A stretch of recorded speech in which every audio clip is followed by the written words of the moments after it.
Welcome to rhythm of learning. ഇന്ന് നമ്മൾ കുറച്ച് കറണ്ട് അഫയേഴ്സ് ആണ് പഠിക്കുന്നത്. അപ്പൊ കറണ്ട് അഫയേഴ്സ് അതാത് ദിവസങ്ങളിൽ അത് പഠിച്ചു പോകും. അപ്പൊ പരീക്ഷകൾക്ക് നിങ്ങൾക്ക് കുറച്ചും കൂടി ഈസി ആയിട്ട് കറണ്ട് അഫയേഴ്സിനെ നോക്കി കാണാനായിട്ട് സാധിക്കും കേട്ടോ. അപ്പൊ തുടങ്ങിയാലോ നമുക്ക് ക്ലാസ്. ഫസ്റ്റ് വൺ, രാജ്യത്ത് നടപ്പിലാക്കിയ 70 വയസ്സ് തികഞ്ഞവർക്കുള്ള സൗജന്യ ആരോഗ്യ ഇൻഷുറൻസ് പദ്ധതിക്ക് നൽകിയിരിക്കുന്ന പേര് എന്താണ്? വയ വന്ദന. വരുമാന പരിധിയില്ലാതെ ചികിത്സാ സഹായം ലഭ്യമാക്കുന്ന കേന്ദ്ര സർക്കാരിന്റെ ഈ പദ്ധതി 2024 ഒക്ടോബറിലാണ് ആരംഭിച്ചത്. നെക്സ്റ്റ് ക്വസ്റ്റ്യൻ, ഐക്യരാഷ്ട്രസഭ പരിസ്ഥിതി പരിപാടിയുടെ, അതായത് UNEP, യുണൈറ്റഡ് നേഷൻ എൻവയോൺമെന്റൽ പ്രോഗ്രാം, ആ സംഘടനയുടെ, UNEP എന്ന് പറയുന്നത് ഐക്യരാഷ്ട്ര സംഘടനയുടെ ഒരു അനുബന്ധ സംഘടനയാണ്. UNEP-യുടെ ചാമ്പ്യൻ ഓഫ് ദ എർത്ത് പുരസ്കാരം, ചാമ്പ്യൻ ഓഫ് ദ എർത്ത് പുരസ്കാരം നേടിയ ഇന്ത്യൻ പരിസ്ഥിതി ശാസ്ത്രജ്ഞൻ ആരാണ്? മാധവ് ഗാഡ്ഗിലാണ്. അദ്ദേഹം കൂടാതെ വേറെ കുറെ അധികം ആൾക്കാർക്കും ആ പുരസ്കാരം ലഭിച്ചിട്ടുണ്ട്. പക്ഷെ അതിലൊരു സംഘടനയ്ക്കുണ്ട്, വ്യക്തിക്ക് കൂടാണ്ട്. അപ്പൊ ആ സംഘടനയുടെ പേര് കൂടി ഒന്ന് ഓർത്തു വയ്ക്കൂ. ഈജിപ്തിലെ സുസ്ഥിര കാർഷിക സംരംഭമായ സേക്കെ. ഏതാണ്? സേക്കെ ട്ടാ. അപ്പൊ അവർക്കും കൂടെ എന്ത് കിട്ടിയിട്ടുണ്ട്?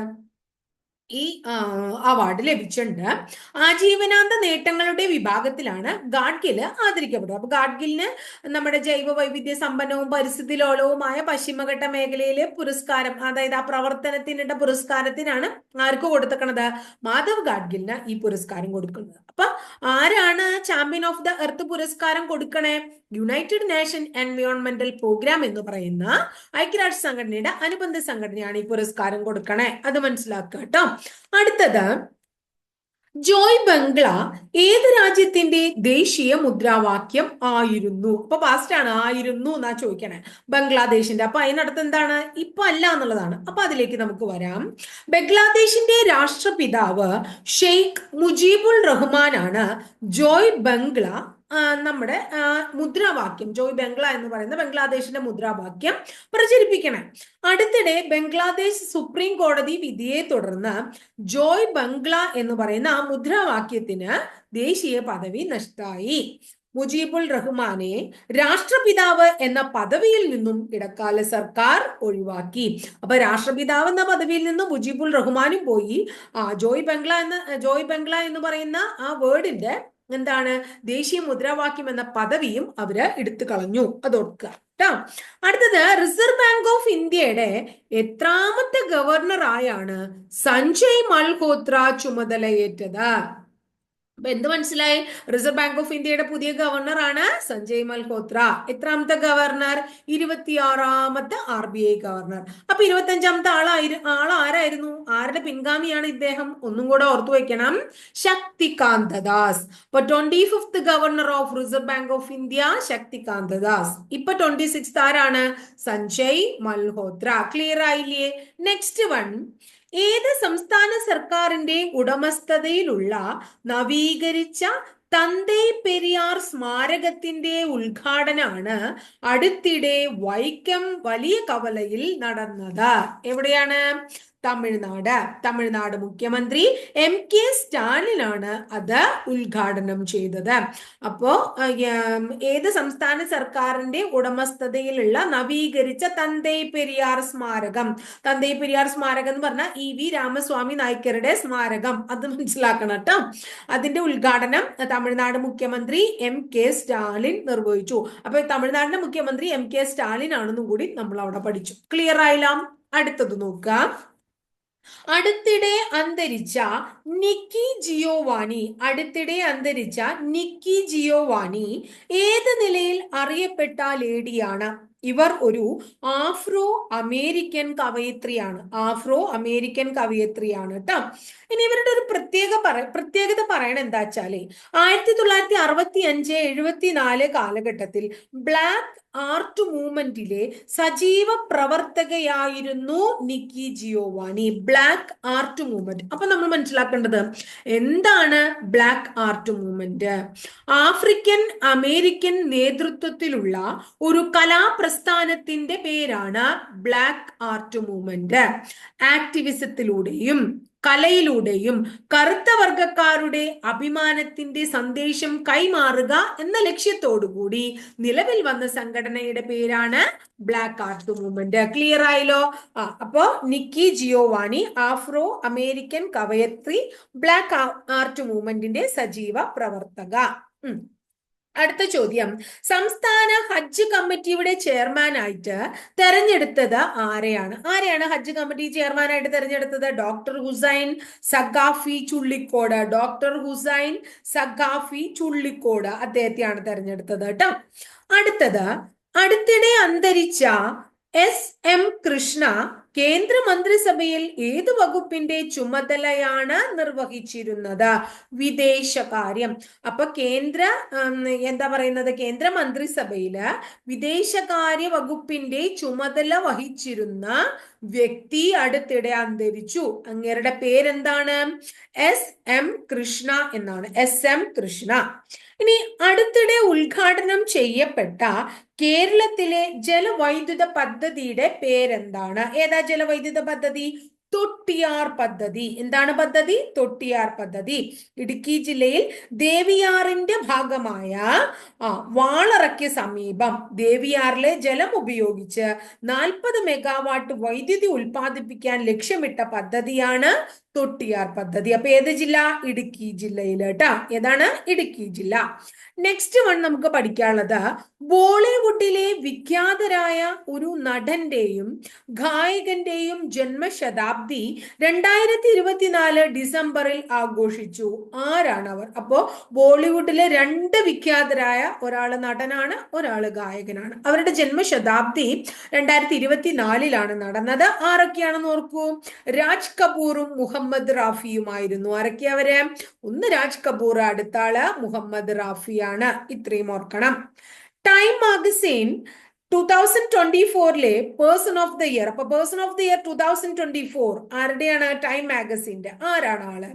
ഡൊണാൾഡ് ട്രംപ് ആണ്. ആരാണ്? Donald Trump. അപ്പൊ Time magazine 2024 person of the year ആയി തെരഞ്ഞെടുത്ത വ്യക്തിയാണ് ഡൊണാൾഡ് ട്രംപ് എന്ന് ഓർക്കണം. പ്രസിഡന്റ് ബാഷർ അൽ അസദിനെ പുറത്താക്കിയ, സിറിയയുടെ ഭരണം പിടിച്ചടക്കിയ വിമതർ രാജ്യത്തിന്റെ ഇടക്കാല പ്രധാനമന്ത്രിയായി നിയമിച്ചത് ആരെയാണ് എന്ന് മനസ്സിലാക്കുക. ആരെയാണ്? മുഹമ്മദ് അൽ ബഷീർ. ആരെയാണ്? മുഹമ്മദ് അൽ ബഷീർ. ഇമ്പോർട്ടന്റ് ആയിട്ടുള്ള ഒരു ചോദ്യമാണ്.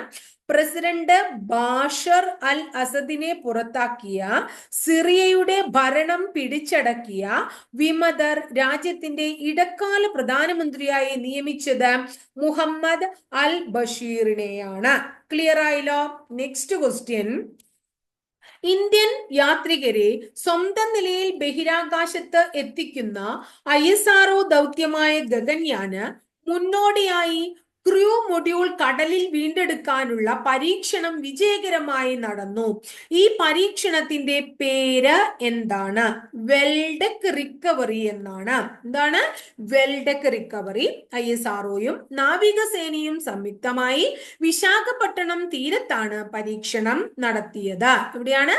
വിശാഖപട്ടണം. എന്താണത്? ബഹിരാകാശ യാത്രികര് ഭൂമിയിലേക്ക് തിരികെ വരുമ്പോ കടലിൽ പതിക്കുന്ന പേടകത്തെ നാവികസേനയുടെ കപ്പലിന്റെ വെൽഡെക് അറയ്ക്കുള്ളിലേക്ക് കയറ്റി യാത്രികരെ പുറത്തിറക്കുന്ന പരീക്ഷണമാണ് വിജയിച്ചത്. ക്ലിയർ ആയില്ലേ?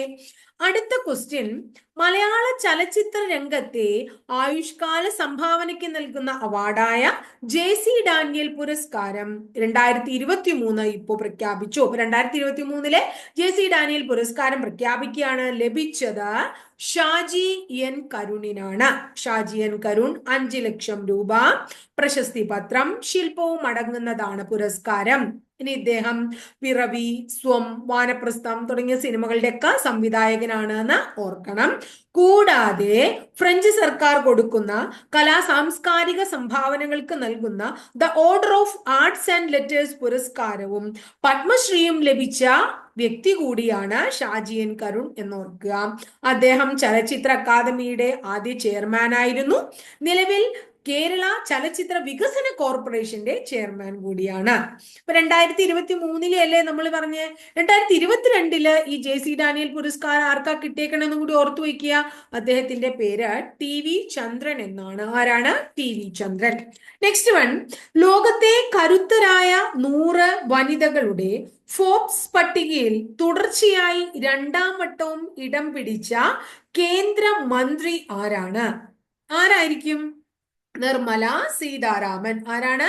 നിർമ്മല സീതാരാമൻ. അപ്പൊ ടൈം മാഗസിന്റെ 2024 person of the year Donald Trump. ലോകത്തെ കരുത്തരായ 100 വനിതകളുടെ ഫോബ്സ് പട്ടികയിൽ ഇടം നേടിയ കേന്ദ്രമന്ത്രി നിർമ്മല സീതാരാമൻ. അല്ലെ? അടുത്തത്, എവിടെ വെച്ച് നടന്ന മത്സരത്തിലാണ് ഇന്ത്യയുടെ ഡി ഗുഗേഷ് ലോക ചെസ് ചാമ്പ്യൻ ആയത്? സിംഗപ്പൂരിലെ സെന്റോസ റിസോർട്ട് വേൾഡിൽ. സിംഗപ്പൂരിലെ സെന്റോസ റിസോർട്ട് വേൾഡിൽ നടന്ന ചടങ്ങിലാണ്, അവിടെ വെച്ച് നടന്ന മത്സരത്തിലാണ്. നിലവിലെ ചാമ്പ്യൻ ചൈനയുടെ ഡിങ് ലിറൻ ശ്രദ്ധിക്കണം, ഡിങ് ലിറൻ. അദ്ദേഹത്തെ കീഴടക്കിയാണ് നമ്മുടെ തമിഴ്നാട് സ്വദേശിയായ ഗുഗേഷ് വിശ്വവിജയി ആയത് ഓർക്കുക. ഇനി വിശ്വനാഥൻ ആനന്ദിന് ശേഷം ലോക ചാമ്പ്യനാകുന്ന ഇന്ത്യക്കാരൻ കൂടിയാണ് ആര്? ഗുഗേഷ് കേട്ടോ. ഇനി ലോക ചാമ്പ്യനാകുന്ന ഏറ്റവും പ്രായം കുറഞ്ഞ താരം ആര് തന്നെയാണ്? ഗുഗേഷ് തന്നെയാണ്. 22ാം വയസ്സിൽ ഇതിനു മുന്ന് റഷ്യക്കാരനായ ഗാരി കാസ്പറോവ് ലോക റെക്കോർഡ് ഇട്ടുണ്ടായിരുന്നു. പക്ഷെ അദ്ദേഹത്തെക്കാൾ പ്രായം കുറവ്, 18 വയസ്സും 8 മാസവും ഉള്ളൂ ആർക്ക്? ഗുഗേഷിന്. അപ്പൊ 5 വട്ടം ലോക ചാമ്പ്യൻഷിപ്പ് കരസ്ഥമാക്കി വിശ്വനാഥൻ ആനന്ദ്. അല്ലെ? 2013 ചെന്നൈ ലോക ചാമ്പ്യൻഷിപ്പിൽ മാഗ്നസ് കാൺസല് അടിയറ വെച്ച കിരീടാണ് ഇപ്പൊ ആര് നേടിയത്? 2013 നമുക്ക് നഷ്ടമായ കിരീടാണ് 2024 ഡി ഗുഗേഷ് നേടിയത് കേട്ടോ. അപ്പോ ഇത് ഞാൻ ഒരു പ്രാവശ്യം പറഞ്ഞിട്ടുള്ള ഒരു പോയിന്റ് ആണ്. പക്ഷെ സിംഗപ്പൂരിലെ സെന്റോസ റിസോർട്ട് വേൾഡ് എന്ന് പറയുന്ന ആ സ്ഥലത്ത് നടന്നിട്ടുള്ള മത്സരമാണ് എന്നുള്ളത് ഓർന്നു വെക്കുക. അത് നമ്മൾ അന്ന് പറഞ്ഞിട്ടില്ല. അപ്പൊ ഇത്രയാണ് ഇന്നത്തെ ക്ലാസ്സിൽ നമുക്ക് പഠിക്കാനുള്ളത്. അപ്പൊ കുറച്ചൊരു 10 ക്വസ്റ്റിനോ 12 ക്വസ്റ്റിനോ വെച്ച് നമ്മൾ പഠിക്കുമ്പോൾ നമുക്കതൊരു ഭാരമായിട്ട് തോന്നില്ല. അപ്പൊ നിങ്ങൾക്ക് പരീക്ഷ വരുമ്പോൾ ഒരുമിച്ച് എല്ലാ കാര്യങ്ങളും ഓർത്തെടുക്കാനും സാധിക്കും. അതുകൊണ്ടാണ് നമ്മൾ ഇടയ്ക്കിടയ്ക്ക് കറണ്ട് അഫയേഴ്സിന്റെ ക്ലാസ് അപ്ലോഡ് ചെയ്യുന്നത്. അപ്പൊ ക്ലാസ് ഇഷ്ടപ്പെട്ടു വെച്ചാൽ തീർച്ചയായിട്ടും ലൈക്ക് ചെയ്യുക. കൂടാതെ കൂട്ടുകാർക്ക് ഷെയർ ചെയ്ത് കൊടുക്കുക. ആദ്യമായിട്ട് ചാനൽ കാണുന്ന കുട്ടികളാണെങ്കിൽ ചാനൽ സബ്സ്ക്രൈബ് ചെയ്യുക. സബ്സ്ക്രൈബ് ചെയ്യുന്നതോടൊപ്പം ബെൽ ബട്ടൺ കൂടി ക്ലിക്ക് ചെയ്യുമ്പോൾ ഞാൻ ഓരോ ദിവസം അപ്ലോഡ് ചെയ്യുന്ന വീഡിയോസ് കൃത്യമായിട്ട് നിങ്ങൾക്ക് നോട്ടിഫിക്കേഷൻ ആയിട്ട് ലഭിക്കുകയും ചെയ്യും. അപ്പൊ അടുത്ത ദിവസം വളരെ നല്ലൊരു ടോപ്പിക്കുമായി നമുക്ക് വീണ്ടും കാണാം കേട്ടോ.